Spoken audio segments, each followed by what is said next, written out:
So, good afternoon, everyone, and welcome to our third session of the cycle behind the print technology here at virtual.drupa. My name is Lorenzo Villa. As mentioned, I'm the co-founder of Density and a publisher of the magazine Italia Publishers. Before starting, let me remind you that if you want to submit your questions for our panelists, you can do it through the platform. These days, many printers think that their success depend on printing, and as a result, they focus primarily on it. Printing is, of course, their core business, and equipment is clearly their favorite topic. Nevertheless, the market shows that those who don't sell print but consider print as a functional component of their product normally make more money. In our sessions, during virtual.drupa, we are meeting in total 12 printing companies from around the world that are helping us to look at print from a broader angle. Today's event is named Empower Your Pre and Post Press. We are going to meet the representative of the free printing company with whose unique decisions and investment in pre and post printing technologies enable to create unique products and set themselves apart from the competition. Our first guest is René De Haye, the director of Probo, a Dutch digital printing company that markets its products through an extensive network of resellers. Welcome, René, and thanks for joining us at virtual.drupa. Thanks. Happy to join you. Thank you. And our second guest is Michael Oakfellner, an artist of photography and the owner of Artstudio, a small self-appointed art printer based in Austria near the city of Graz. Welcome, Michael, and thanks for accepting our invitation. Hello, thank you very much for the invitation, Lorenzo. The third panelist today is Simon Smith, the CEO of CS Labels, a digital label converter based in the UK near Birmingham. Good afternoon, Simon, and welcome. Good afternoon, everyone. Thank you for inviting us onto your panel. Okay, let's start. René, first of all, please give us an insight of Probo. How have you grown and expanded your business, and who are your customers? I think, first of all, Probo is a large format printing company founded in 2001. Really focused on innovation in large format at the start and made the move to work only for professionals.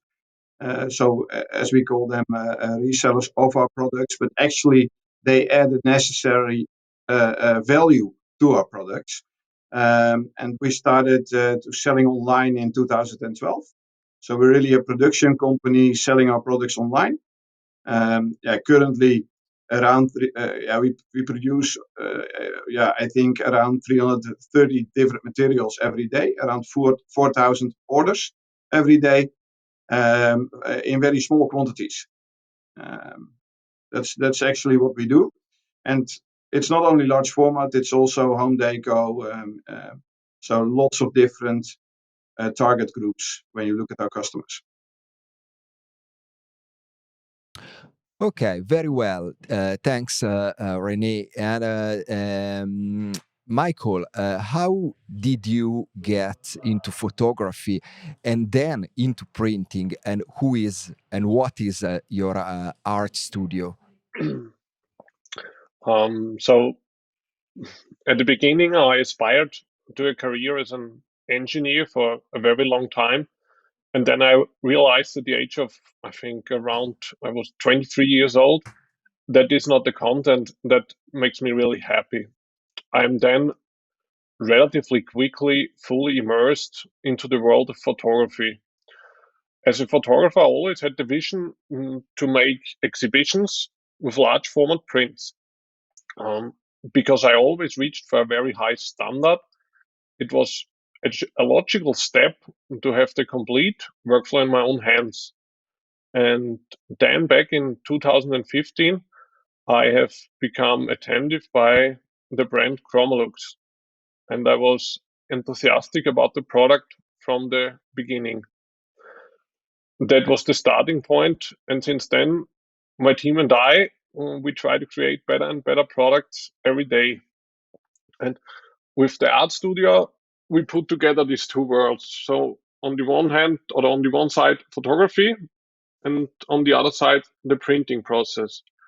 A brand that perfectly summarizes our interlocking services.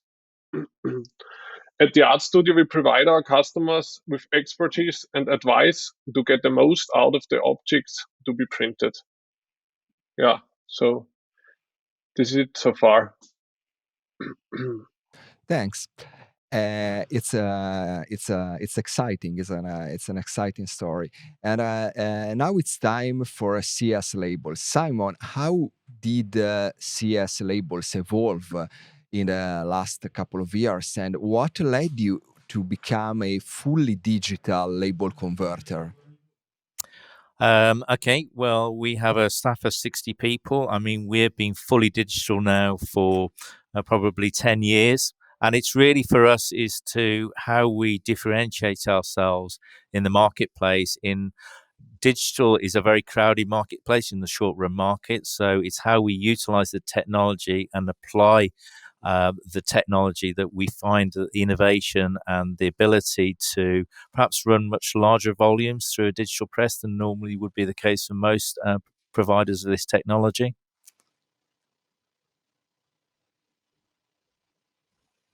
Okay, and thanks, Simon. And well, let's now get into the details of what you do that makes your business or your businesses unique and turns into a problem solver for your customers. René, how Probo is considered a unique resource for your customers, and how do you develop specific products, specific solution for those who are often very technical, very specific requirements? I think one of the main differences to a lot of other companies is that we really only focus on working together with resellers and professionals, so no end users. So it really allows us to work on product innovation together with our customers. So we entered a lot of different markets in sound absorbing products, in home decor products, in all kinds of functional wallpapers, for example. And I think innovation often is between markets. So the fact that we have a lot of different target groups really allows us to get a lot of information and develop new products. We said, okay, we are actually a fulfillment and production backend of a lot of small customers. So they outsource their production partly or completely, and we really see ourselves as the backend. So we have around 8,000 customers who do sales and marketing, and we try to help them strengthen their business. So it's not really focused on being very customers orientated. It's really we need to strengthen the business of our customers with product innovation, with our platform, with the services that allow them to sell more or to order easily. So I think that is really differences. And we said, okay, it's about fulfillment and logistics and not only about printing. So we have our own transportation company, what we started 2 years ago. So we deliver around 70% of our products ourselves currently.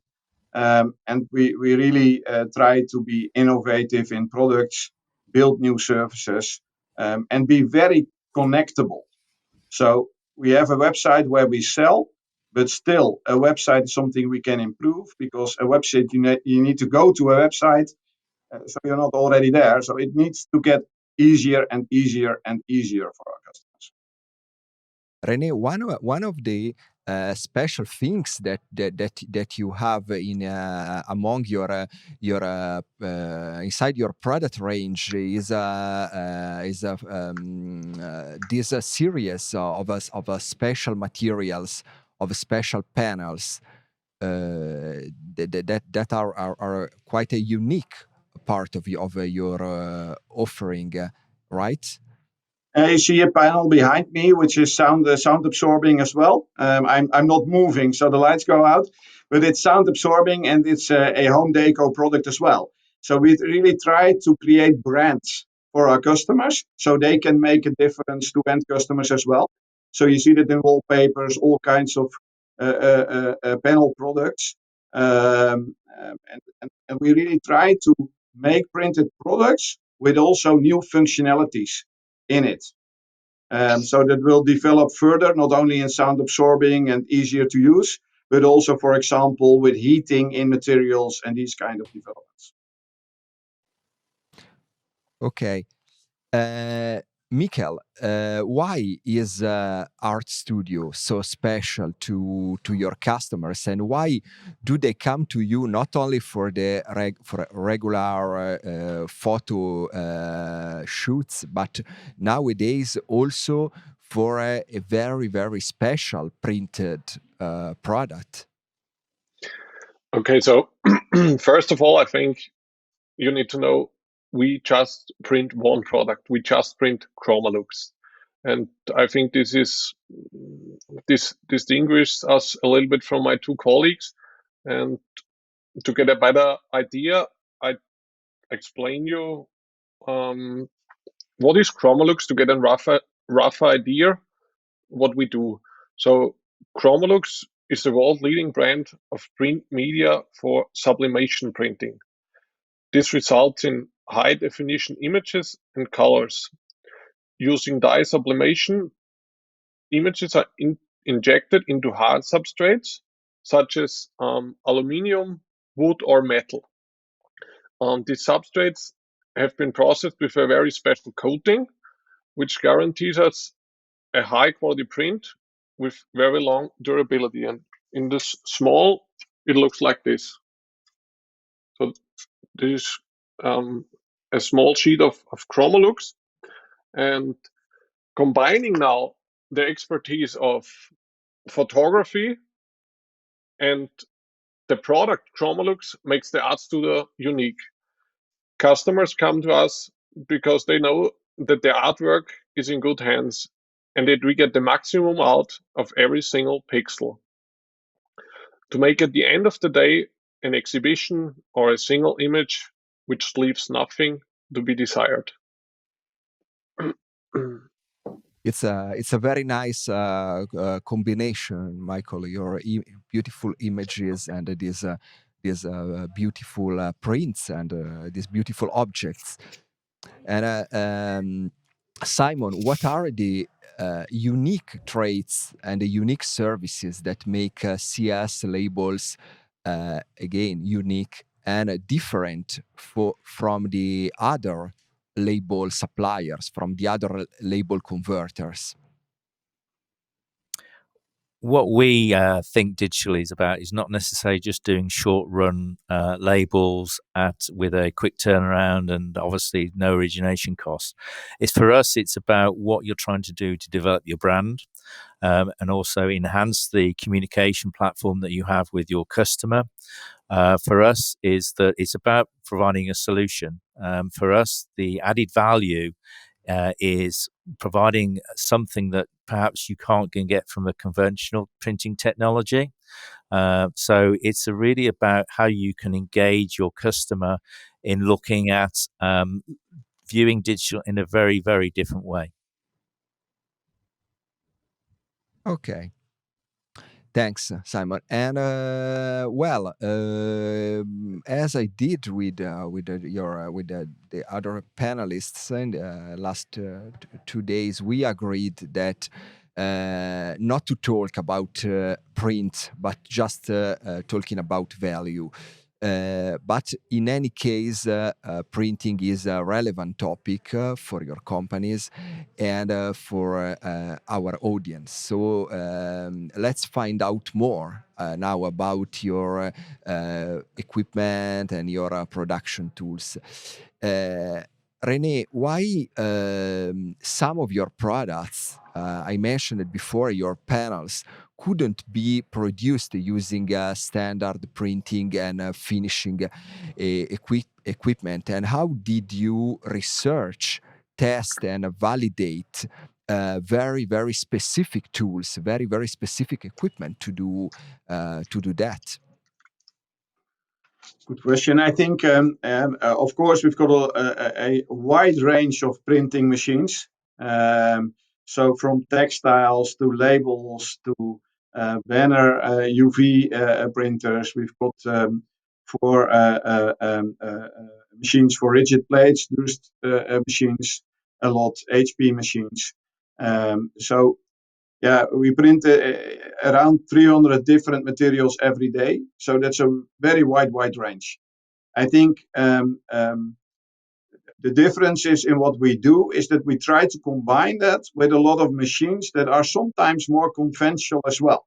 So we glue materials together, we coat materials. So we try to come to product innovations by using different techniques out of different industries and develop new products. Yeah.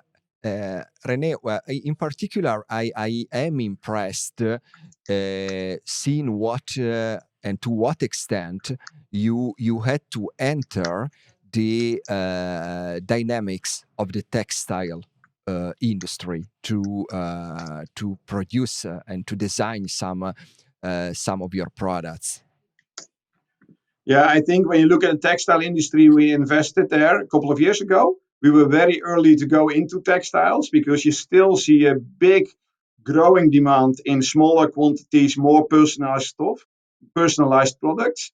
And I think sometimes we forget that that's only the tip of the iceberg. So you still see that lots of people produce things for stock, but the movement is to smaller quantities and more personalization. That's still growing, and we're in the middle of that. Okay. Thank you. And Michael, you already mentioned your particular relationship and what to what extent Chromalox made a big difference in your life as a photographer and was the foundation of your new life as a printer. Can you, I don't know, probably tell us a little bit more about this process, about this technology itself, and about your particular, I don't know, use and how you have been able to, and you are able to impress your wonderful images onto objects and furnishings Yeah. as you do. So I think we have seen that many customers have ideas of applications that go far beyond a conventional picture on the wall. And now it was my technical background again that helped me to realize such exciting projects as you have seen, or if you see in the pictures, like the art bench, which we've designed together with a local national park. And there the idea was a small bench with a big effect. In this specific case, we rethought an ordinary park bench for the national park. Art in the green combined with the possibility to sit elegantly. All made in cooperation with regional partners from sustainable products as well as with particular strong focus on design. And here, the great thing of Chromalox is the variety of the possibilities. There are really no limits to the imagination here. And we often get feedback from our customers and viewers that these extraordinary installations give pleasure and invite the viewer to stay and have a closer look to these beautiful installations. And the same counts for, like you say, we can do this in industry, in companies, entrance areas where we have made big Chromalox walls with up to 20 meters. This is more than a print, this is an experience. And this is what we are searching for and where we try to help our customers to aim these goals. And Michael, not everyone. I'm pretty sure that not everyone knows how the Chromolux works. Can you quickly describe it? So Chromolux is, for example, you see this is the final product, and we print on, it's a thermosublimation printing process, and we print the image on a transfer paper. This transfer paper is like our medium A, and then there's, before the Chromolux plate is still just a white plate, and then we put the sheet A on our plate, and under pressure and temperature, the pour of the aluminium opens, and the color gets into the aluminium. And after it's cooled off, we have some really great issues. So it's scratch resistant, fire resistant, water resistant, and this helps us to use this material in such a big kind of varieties and fields where we use it. Okay, Michael, since the idea was today is to show that it's not a matter of I don't know which particular printer or print technology you are you use, or I don't know which particular equipment. In the case of Chromolux, you can use any printer, any model of printer, and any model of I don't know, thermo press. Yeah, what's the ideal setup? What's unique in the process? In the theory, yes. So I think, I don't know. I aim for the perfect product, and I try to get machines or technical equipment which help me to reach these standards. Like you say, you can use different printers, you can use different heat presses with vacuum, or you use air. So there are a lot of possibilities and ways to get a final result. But what I have learned over the years, that there is a lot of time and also testing process necessary to get it to this very high standard where my customers get in touch with us. And this is the great thing also, the cooperation with Chromolux, that we get better together. And this is also what the brand makes really interesting to me. Okay, thank you. Thanks, Michael. Simon, you choose digital printing as your main route using one particular technology.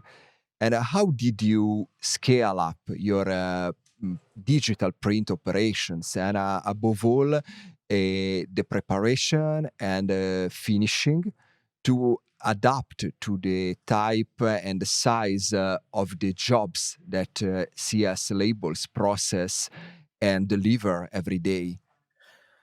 I think it's about identifying new marketplaces where you can differentiate yourself. Obviously, as I said before, the market is very crowded at the low short end run marketplace. And I think if you, as we do, have 7 digital presses and 13 different finishing lines, the actual capacity that you can bring and the economies of scale can enable you to differentiate yourself in the marketplace, not just in terms of pricing, but it also enables you to bring different solutions to the marketplace.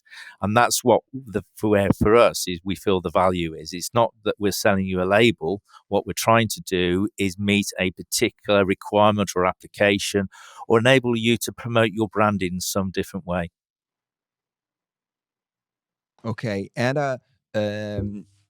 is it to what extent being able to not only print but to finish and to, I don't know, embellish or die cut or whatever, your beautiful labels became the key of your unique products, of your unique offering?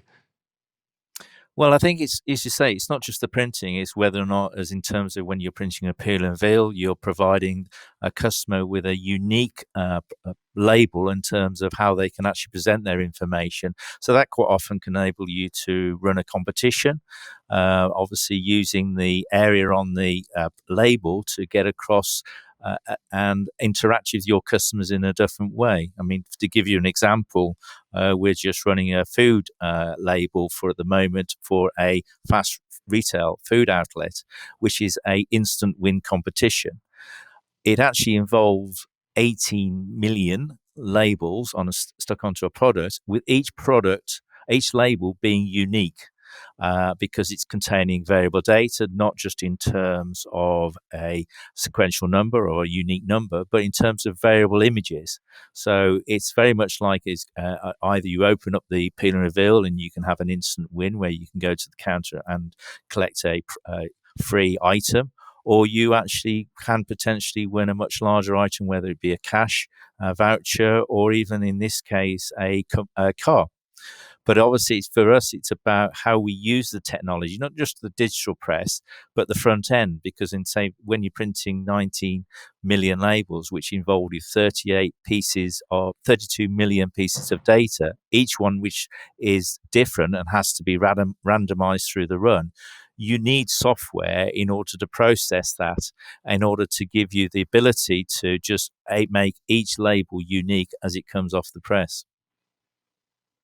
Okay, but one of the big issues not only in the label converting, but also in a packaging, in the boxes, and in the folding carton, and so on. One of the big bottlenecks normally is the die cut of the smaller quantities.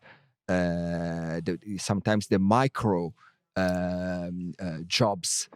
So how do you deal with this, such a variety of the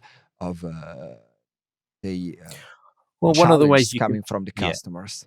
One of the ways you can do that, if you're not going down and utilizing a standard cutter, is to, for example, use laser. So that, I mean, for example, we do some price stickers for a major retail outlet in the UK, where we may be printing 4 million sheets of price stickers, but each sticker is unique to that particular store and is cut uniquely to their particular requirements. So the barcode on the label is enacting the laser to cut a unique design shape for that customer and that supplier. So really it's a question of utilizing software and also utilizing things like laser, where we feel as a company we're able to differentiate our offer. Because obviously every label not only can be unique in terms of the content, but its appearance can be different. But by utilizing laser, you can cut to a different shape. So your price sticker, rather than simply being a circular, maybe a star, maybe a square, but obviously as each store outlet may be of a different size, they may require a different number of price stickers on each sheet, which they then apply to the product. So it's how you view and talk to your customers about the opportunity as to what their ultimate requirement is. In the example I've just given, the customers used to have it conventionally printed, and it involved printing 11 million sheets of stickers. Now, because we're printing it bespoke to a customer-specific requirement, and each sheet is unique, they only need 4 million sheets. So although you may be charging them a little bit more per sheet, in terms of the overall volumes is significantly reduced by about 60%, the actual cost of the overall job for them is significantly lower. Thanks, Simon, and thanks, guys, for entering more in your technical details. And as for my previous guests in the last 2 days, I have a question for you, or maybe a provocation, which is how relevant are the technical aspects or your particular machinery for your customers in the conversation with your customers? What about you, René, at Probo? I don't think the technology is really a big issue to our customers. What we can do with the technology and how we can help them make a difference to their customers, I think that's the main subject. So we are really in our contact with the customers, talking about their business, and as entrepreneurs, how can we make a difference? And I don't think the technology is a big difference. I think the innovation and the products that you realize with these technologies are. Okay, what about you, Michael? Is the particular decision to have this quite a unique technology, or this particular technology brand, is it really relevant to your to your clients? So, to be honest, customers care a little or not at all. I can also understand this somewhere, because at the beginning we tried a lot to reach our customers with these unique possibilities which offers Chromolux, like it's water resistant, it's fire resistant, and things like this. I'm at the point, or at a level of knowledge where I know the customers don't care. They just want to have the perfect product. How you get there, they are not interested in. For example, when I'm interested in a new kitchen or a new living room, I'm also not interested in the technical aspects, much more on the final result. And for me, the most important thing is that we give our best every day to provide the customer with a result which triggers a wow effect for him or for his customer. Okay. And Simon, what happens in the label industry? Are the consumer brands or the smaller brands that buy your labels, to what extent are they interested in the I don't know, in the particular colorants and technology and press and laser die cutters that you use? Yeah, I would agree with Rene, to be fair. I mean, most customers aren't concerned as to whether or not the labels are printed on a Zycon, a HP, or an inkjet technology. What they're more interested in is the actual solution that you're going to provide them with and how that meets their particular requirements, whether it is cost savings in terms of cost, whether it is actually providing them with a new way in engaging with clients in a much more focused way. So for to be able to just simply differentiate your print technology, whether it's because it's a HP or because it may have a wider color gamut than a Zycon, for most customers, I feel is irrelevant. It's more of a question of, can you help them provide a digital solution to their requirements? Okay, thanks. And now it's time for Q&As. And we have plenty of time for a couple of questions and answer.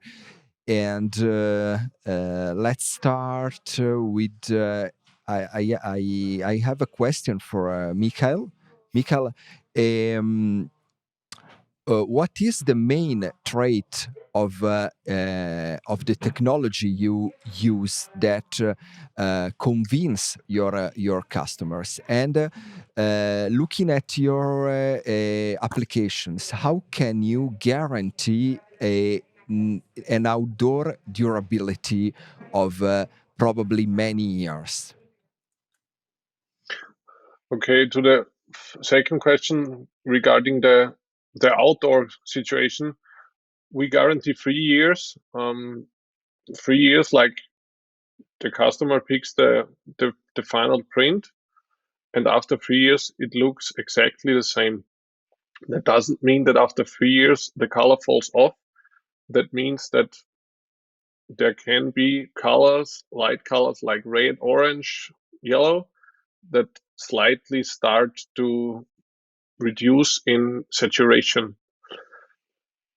We have now this project in the national park since 3 years. It's 3 years out there the whole year. It was planned that it's just for, I don't know, 3 months, and now it's the whole year in National Park Gesäuse. They had about 1.5 meters snow in the winter, and I went through, I think 2 or 3 weeks ago. They still look the same, and this is something we are trying to get an idea how long it lasts.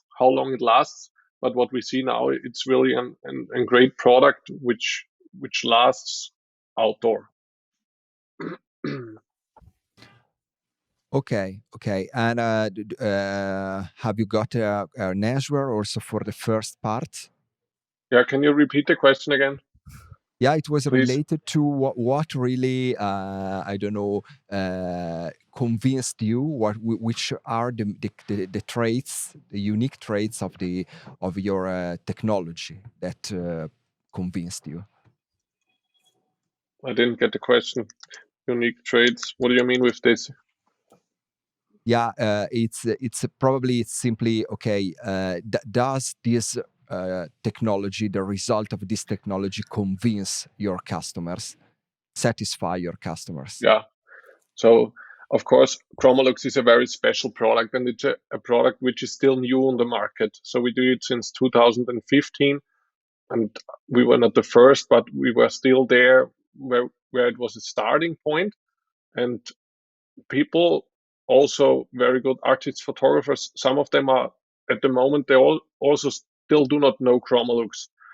But I think customers we have, they are coming again. We are doing exhibitions again for them with Chromolux because they like the product, they like the style it appears, and they like it that it is different to other possibilities to print. And this is the reason why not only me really is hyped about Chromolux. Okay, thanks, Michael. I have a question for Simon. Simon, how could you replace all the printing and finishing technologies currently used in the label production, such as screen printing, hot stamping, etc.? Do you also use external suppliers? No, we try to do everything in-house. So we do our own screen printing, we do our own foiling and embossing. Obviously, over the years, we've invested considerable amounts of money in the technology in terms of finishing, but also in terms of the front-end software. Quite often we do in partnership with a number of developers like Hybrid to provide unique solutions to our customers. So everything we want to control from if you like, from initial ideas and conception to the final product. So we variably don't like trying to outsource any part of that process because ultimately you lose control. Okay, thank you. And okay, I have one for René. How at Probo can you produce non-graphic materials like your panels and wallpapers that should meet certain technical and safety requirements? How do you obtain certifications? Do you have your own lab, or do you cooperate with external labs? I think we've got some cooperations with other customers, or with other companies out of different industries to develop products to get together. So sometimes they have knowledge about certifications that we didn't even know they exist. So we learned a lot in the last couple of years about certifications. We've got our own lab, and of course we use also external companies to really certificate our products, and our brands. Okay, very, very clear, René. So this underlines how important it is to open the conversation and open the discussion and share the skills and the challenge with more counterparts than just printing and let's say selling the prior art. It's very important. So I have another question for Michael. Michael, how can you produce, or no, it's probably, can you produce on other substrates than metal? Yes. So we can, as mentioned, we can produce, the main substrate is aluminium.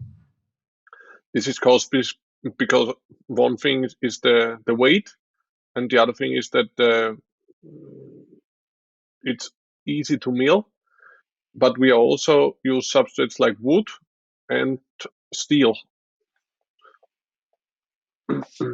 It would be also possible to print it, to get this substrate on other surfaces, but the thing is the problem is to get a clean surface on these different objects, products, is not always possible. So we focus on one thing, and this is printing high quality prints, art and pictures. Yeah, we cannot make party there and there, so we focus on one. Okay, and okay, thanks, Mikkel, for clarifying.